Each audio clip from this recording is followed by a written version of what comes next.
Herkese merhaba arkadaşlar. Emanet Listesi yeni bölüm analiz videoma hepiniz hoş geldiniz.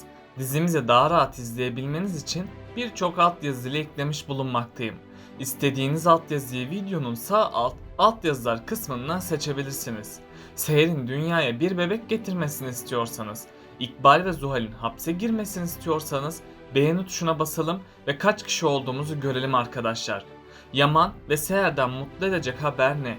Seher ve Yaman evlendikten sonra boşanacak mı? İkbal ve Zuhal tutuklanacak mı? Yaman ve Seher'in bir bebekleri mi olacak? Yaman dosyadaki sahte kanıtları görünce ne yapacak? İşte bütün sorularınızı yanıtlayacağım arkadaşlar. Hemen Emanet Listesi'nin yeni bölümüne geçelim. Emanet Listesi'nin yeni bölümünde Seher ve Yaman'ın evlenmesiyle onları çok güzel günler bekliyor olacak. Çünkü Yaman artık kadınlara güvenecek. Seher de sonunda Yaman ile evlendiği için çok mutlu olacak. Önümüzdeki bölümde Yaman ve Seher aynı odada birlikte yatacaklar. Ama şimdilik birlikte olmayacaklar. Çünkü Seher Yaman'ın aşkına karşılık vermeyecek. Hatta Seher defalarca bu evliliğin bir formalite olduğunu dile getirecek. Yaman da bu evliliğin gerçek olması için sabırla Seher'i bekleyecek. Büyük ihtimalle önümüzdeki bölümde Seher bir karar alacak. Bunun sonucunda da Seher Yaman'a bir karşılık verecek. Yaman da Seher'in kendisine karşılık vermesiyle çok mutlu olacak. Böylece Yaman ve Seher yakınlaşacak. İlk zamanlar bu evlilik çok güzel devam edecek ama sonradan bu evlilik bir kabusa dönüşecek. Çünkü Zuhal, Yaman ve Seher'in evlenmesi sonucu çok öfkelenecek ve bu evliliğe engel olamadığı için İkbal'i suçlayacak. Zuhal yine Seher'e zarar vermek isteyecek. Hatta Zuhal yine kendi başına hareket edip Seher'i öldürmeye çalışacak. Ama İkbal ona engel olacak. İkbal her zaman olduğu gibi Seher'i tatlı sözlerle kandıracak. Seher de Zuhal'in kendisine yaptıklarını yine Yaman'a söyleyemeyecek.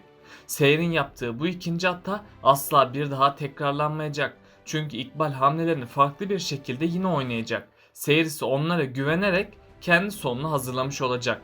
İkbal ve Zuhal sahte belgeleri kaybettikleri için yenilerini düzenleyecek. İkbal her zaman olduğu gibi yine Zuhal'i devreye koyacak. Zuhal de Yaman'a düzenlenmiş sahte kanıtları verecek. Yaman ilk başta Zuhal'in sözlerine kulak asmayacak. Çünkü Yaman Seher'in böyle bir sahtekarlık yapabileceğine inanmayacak. Ama sonradan Yaman sahte kanıtların hepsine bakacak. Bunun üzerine Yaman'ın içinde çok büyük bir şüphe oluşacak. Yaman ardından Seher'in kendisine söylediği olayları hatırlamaya başlayacak. Yaman Seher'in hesabından Selim'e para gönderildiğini görecek. Bir de Yaman Seher ve Selim'in ses kaydını dinleyince kıyamet kopacak. Çünkü Yaman'ın Seher'e olan güveni tamamen gidecek. Bunun sonucunda da Yaman Seher'le evlendiği için çok pişman olacak. Ardından Yaman geçmişini hatırlar olacak. Yaman'ın aklına o sırada annesinin sözleri gelecek. Yaman da Seher'e sen bir para avcısın diye haykıracak. Bunun üzerine Yaman'ın kadınlara olan güveni tamamen kaybolacak ve yeniden eski hayatına dönecek. Seher ilk başlarda Yaman'ın kendisine neden kötü sözler söylediğini anlamayacak. Sonrasında Seher sahte kanıtları görecek. Seher gerçekleri Yaman anlatsa da Yaman ona inanmayacak. Seher ise bu duruma çok üzülüp konaktan gidecek. İkbal ve Zuhal ise bu duruma çok sevinecek. Ama onların bu sevinci kursaklarında kalacak. Çünkü İkbal ve Zuhal her defasında Seher ve Yaman'ı ayırmaya çalıştı. Onlar Seher ve Yaman'ı ayırmaya çalıştıkça onları daha da yakınlaştırdı. Önümüzdeki bölümde Seher Nadire annenin yanına gidecek. Fırat da Seher'e olanları duyunca şok olacak. Bunun üzerine Fırat ve Ali hemen devreye girecek. İbrahim hemen Seher'in banka hesap çıkışlarını kontrol edecek. Onlar sayesinde gerçekler yavaştan ortaya çıkmaya başlayacak. Ayrıca Ziya ve Cenger sayesinde Yaman hata yaptığını farkına varacak. Sonrasında Yaman gerçeklerin peşine düşecek. Yaman her ipucunu araştırmaya başladıkça gerçeğe bir adım daha yaklaşacak. Bunun üzerine Yaman Seher'in masum olduğunu öğrenecek. Yaman Seher'e söylediği sözlerden dolayı pişmanlık yaşayacak. Ama onun bu pişmanlığı Seher'i şimdilik geri getiremeyecek. Çünkü Seher'in kadınlık gururu kırıldığı için Seher Yaman'ı affetmeyecek. Büyük ihtimalle önümüzdeki bölümde büyük bir mucize gerçekleşecek. Seher'in baş ağrısı ve mide bulantısı olacak. Seher ilk başlarda bu hastalığın halsizlikten olduğunu düşünecek. Seher, Nadire annenin ısrarlarıyla sonunda doktora gidecek. Seher'in doktora gitmesiyle dünyalar onun olacak. Çünkü Seher hamile olduğunu öğrenecek. Ardından Seher, Yaman'ı affetmediği için çok pişman olacak. Yaman'ı baba olma sevincinden mahrum bırakmamak için Yaman'ı affedecek. Seher sonrasında Yaman'a baba olacağını söyleyecek. Yaman da baba olacağını duyunca çok mutlu olacak ve bir daha asla Seher'i terk etmeyeceğine dair söz verecek. Yusuf ise kendisine kardeş geleceği için başlarda üzülecek. Çünkü Yusuf herkesin bebekle ilgileneceğini düşünecek ve kendisini umursamayacaklarını sanacak. Tabi Seher onun bu travmayı atlatması için yardımlarda bulunacak. Yusuf da sonunda kendisine bir kardeş geleceği için çok sevinecek. Tüm konaktakiler de böylece çok mutlu olacak. İkbal ve Zuhal ise bu haberi duyunca bebeği öldürmeye çalışacak. Artık İkbal Seher'e komplo kurmak yerine onu öldürmeye çalışacak. İkbal Kırımlı mirasını ele geçirmek için karşısına çıkan herkesi öldürecek. Hatta İkbal bu yolda Zuhal'i de gözden çıkaracak. İkbal tüm planlarında Zuhal'i bir kukla olarak kullanacak. Eğer Zuhal'e bir şey olursa onun tutuklanmayacağını bilmekte.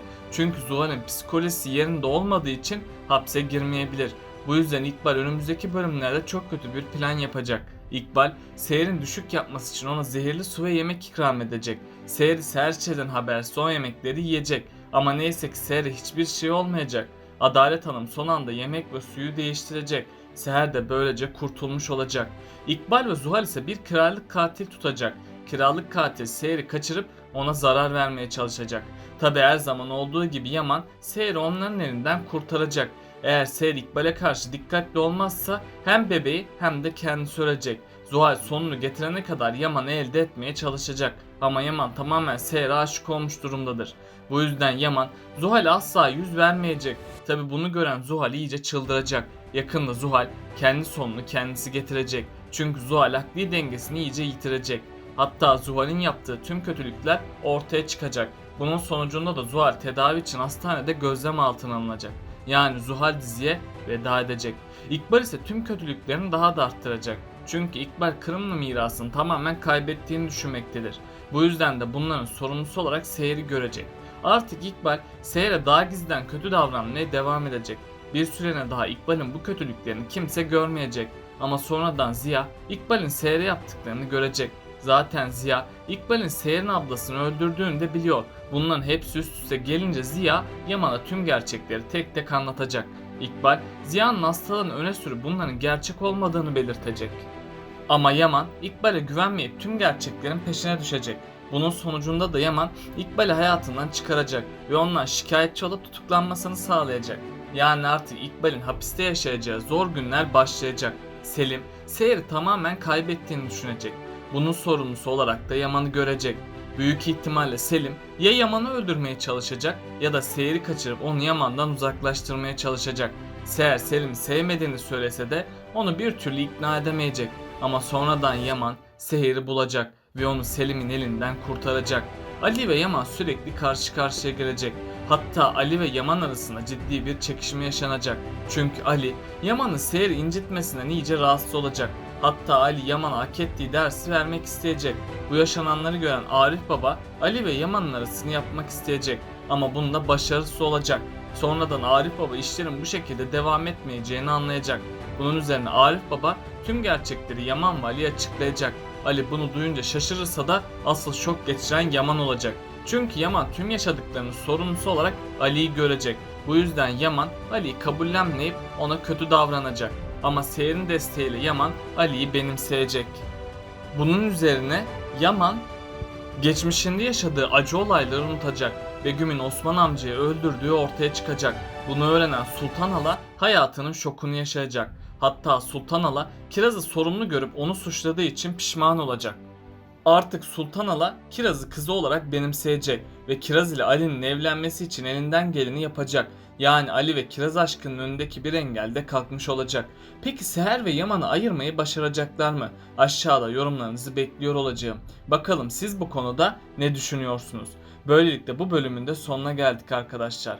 Daha çok video için abone olmayı, beğeni atmayı ve bildirimleri de açıp yorumlarınızı atmayı unutmayın arkadaşlar. Tekrardan görüşmek üzere. Kendinize çok iyi bakın.